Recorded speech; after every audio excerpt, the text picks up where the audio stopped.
Welcome back to the Beard Signal, where we cut through the noise, name names, follow the money, and no matter how high it goes, we let you know. So, you don't have to imagine a coup in America. We're already living in one. All right? It's not tanks in the streets, it's not soldiers at your door. It's pen strokes, court rulings, and carefully timed headlines. Now, it's the White House.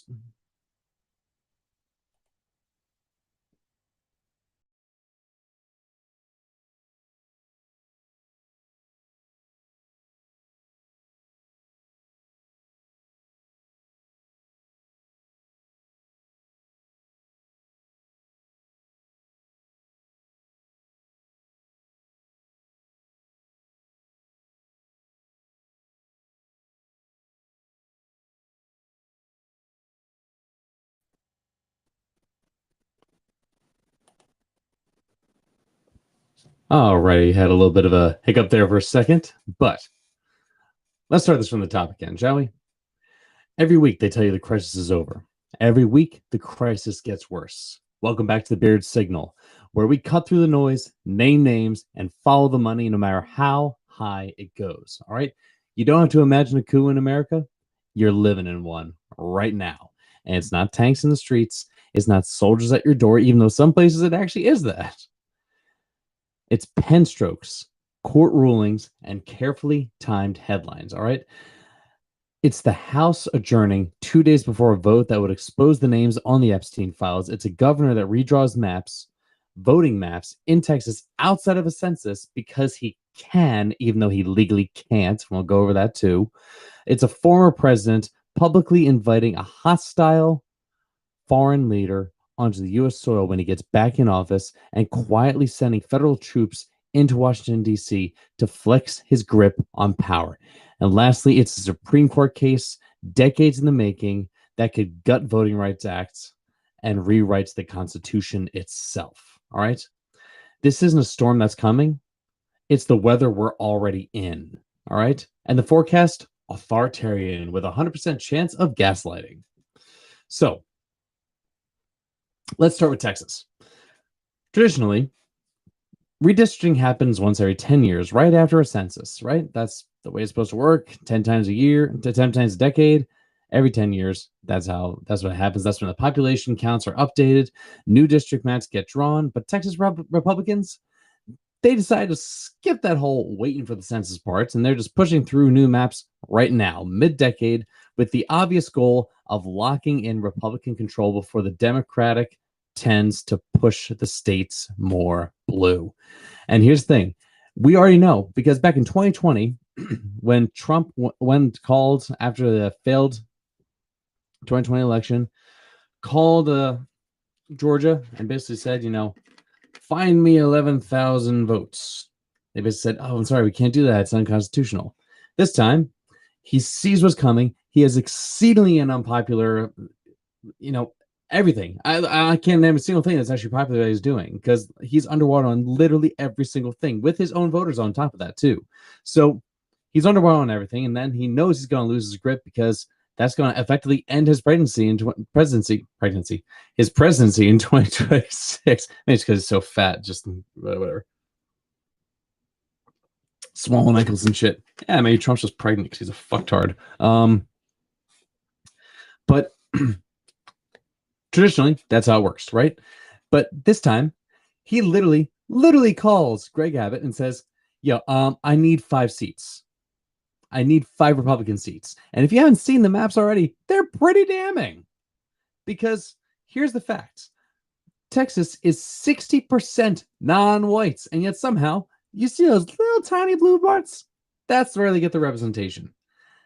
Again, in 2021, there would have been an actual House bill, H.R. 1, that would literally outlaw gerrymandering anymore.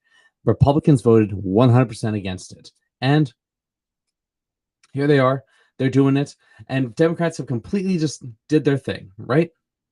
They just walked out because they're denying a quorum. That's their right. They've been doing that. Texas' own Supreme Court basically said, yep, they can do that. Now, again, what they're doing is they're completely doing the wrong thing. They're going against the Texas. So here's a little breakdown. First off, there is nothing in the Constitution that says that you can't redistrict basically whenever you want. But the thing is, states have their own constitution on top of that.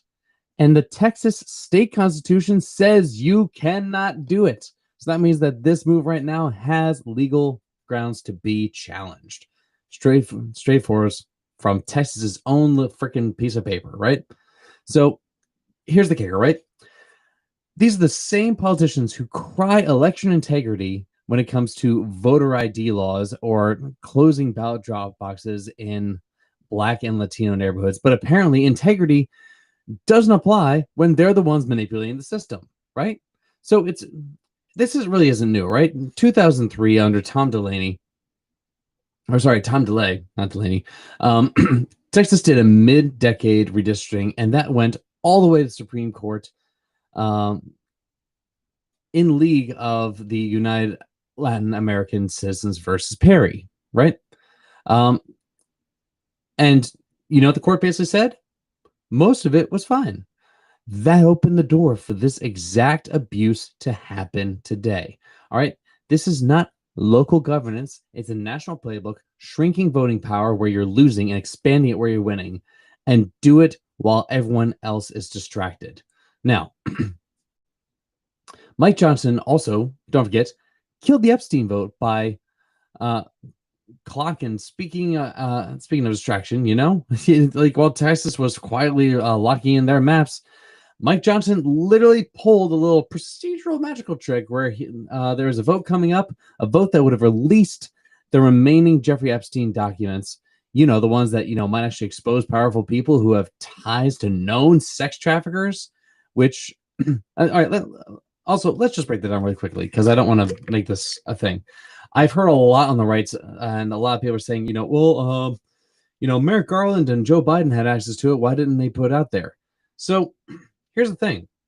Most people kind of thought it was already put on lock and key because when the first time he went through, when he died in prison in 2019 under Trump, that was an opportunity to do it there. Didn't happen. Why?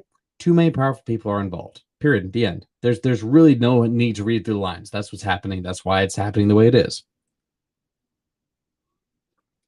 But then you have the fact that, again, from what we already know, we have people going from, oh, it's on. We have a certain attorney general who literally says, oh, it's on my desk for review, to there's actually nothing there. Also to Grinders saying, hey, phase one.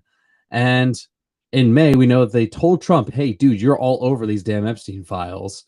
And he freaks out, sends 1,000 FBI agents to literally comb through and figure out where his name is and take it out, redact it, and do that anywhere they can. Now, no offense, if you need 1,000 people to do that through the Epstein files, A, they definitely exist. B, your name is everywhere if you need 1,000 people to run through it here. And to make just that much worse, you go from, you know, they're on my desk. Here's the files. Oh, there's nothing here. Actually, there is something, but it was written by Democrats. Actually, it's completely a fake, but the Democrats definitely wrote it. And now they're doing subpoenas to pull in every single Democrat they want to do this.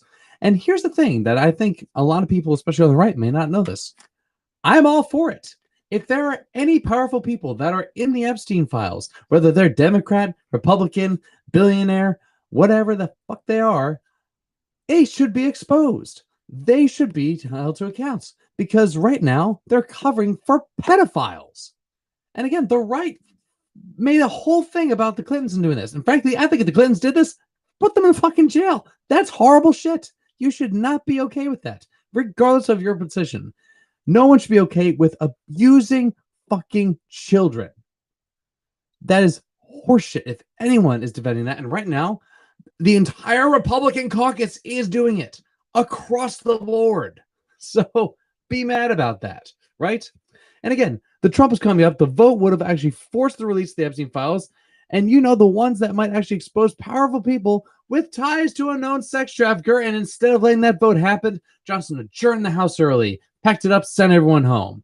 You know, he didn't say it was to protect anyone. Of course not. No. The excuse was scheduling. Really? But Representative Becca, I'm forgetting the last name. She's from Vermont. Basically was not having it, right? She went public and she said that it was nothing about scheduling. It was all about shielding people in power. And we know exactly what person in power they're shielding because you can read through the lines, and every mega person who literally went on this was there. And again, yeah, it didn't really pop out, but again, no one was ever promised like, hey, we're going to expose this. So you guys brought the damn headlines, you brought it to the limelight, and then you did this. Of course, everyone's looking, and it doesn't matter which side you're on. People are pissed. All right. And here's the other thing. The delay doesn't stop the truth. It only slows it down, because every time new Epstein files get unsealed, the picture gets worse.